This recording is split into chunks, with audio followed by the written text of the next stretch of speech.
안녕하세요. 도파민을 채우는 하자입니다. 우리는 살아가면서 누군가와 함께 보낸 소중한 순간들을 회상하죠. 끊임없이 기억해내다 보면 그리움도 쌓여가는 것 같아요. 저는 한 청년 가수가 그립습니다. 여러분도 누군가를 그리워해 보신 적 있을 거예요. 그 그리움이 힘들지 않던가요? 그 기다림이 힘드시죠? 당연합니다. 근데 이거 아세요? 힘든 일을 더 힘든 방향으로 생각하면 더 힘들어지게 된다는 거. 반면에 힘든 시간을 지혜롭게 극복해 나가면 전화위복의 계기로 만들 수 있죠. 저는 아름다웠던 추억을 소환해서 편지를 즐겨 씁니다. 한번 들어봐 주시겠어요?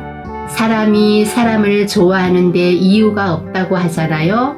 그런데 제가 청년 가수님을 좋아하고 팬으로 입문하게 된 데는 이유가 있답니다.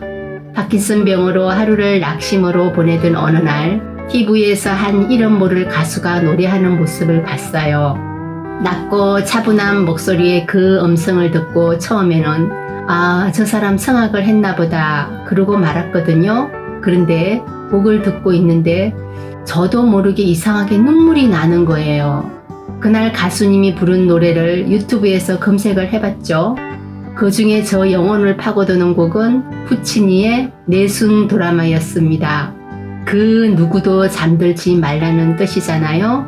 오페라의 주인공 칼라포 왕자가 공주에게 사랑을 고백하는 내용의 이 곡은 묘하게 제 마음을 끌어당기더라고요. 솔직히 고백할게요.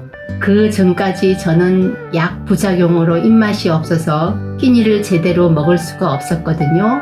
그러니까 겨우 숨만 쉬고 살던 사람이었어요. 그런데 그 가수님은 밝고 건강한 에너지를 내뿜으면서 그 곡에서 저에게 이렇게 말하고 있었죠. 두 눈을 뜨고 세상을 크게 보라고. 당신의 세상은 여전히 생기와 에너지로 넘치고 있다고. 그때까지 저에게는 누군가의 아무런 위로도 도움이 되지 않았어요. 하지만 난생 처음 본 그 가수의 목소리가 저를 일으켰죠. 그날은 제가 청년 가수님 팬으로 입문한 날이자 불치병에 굴복하지 않고 제2의 인생을 살기로 결심한 날이 되었습니다. 그렇게 삶이 퍽퍽하고 힘든 순간마다 가수님의 노래를 찾아 들었는데 어느덧 아리스라는 큰 가족을 만나서 여기까지 왔네요. 저는 지금도 가수님 노래를 들으면 어릴 적 제가 살던 고향에 대한 향수와 그리웠던 시절이 떠오릅니다. 가수님의 노래는 듣는 사람의 마음을 촉촉히 적시면서도 뭔가 상스럽지 않은 목소리, 품격이 있다고 해야 할까요? 듣는 사람마저 고상해지는 듯한 그 목소리를 듣는 건 저 일상생활의 한 일부분이 되었습니다. 그리고 2024년 5월 23일 대망의 슈퍼 클래식 콘서트가 열렸죠. 이날 공연은 한마디로 표현하자면 경이롭고 아름답다는 최상급 단어밖에 나오지 않아요. 한 곡 한 곡마다 마음을 다해 노래하며 가슴에 손을 얹고 인사하셨던 가수님. 관객을 한 사람 한 사람씩 눈에 담아서 우리를 향해 마음을 표현한 가수님의 그 진심이 고스란히 전달되었던 날이죠. 인이어를 빼고 떼창을 유도하는가 하면 마지막 곡을 끝내고 나서는 손을 흔들면서 기다려 달라고 했던 가수님의 그 눈빛이 저는 지금도 잊혀지지 않아요. 김호중님은 바야흐로 아리스의 벨이었습니다. 기다려 달라는 그 마지막 메시지에 담긴 깊은 뜻을 우리 아리스는 지금까지 잘 헤아리고 있답니다.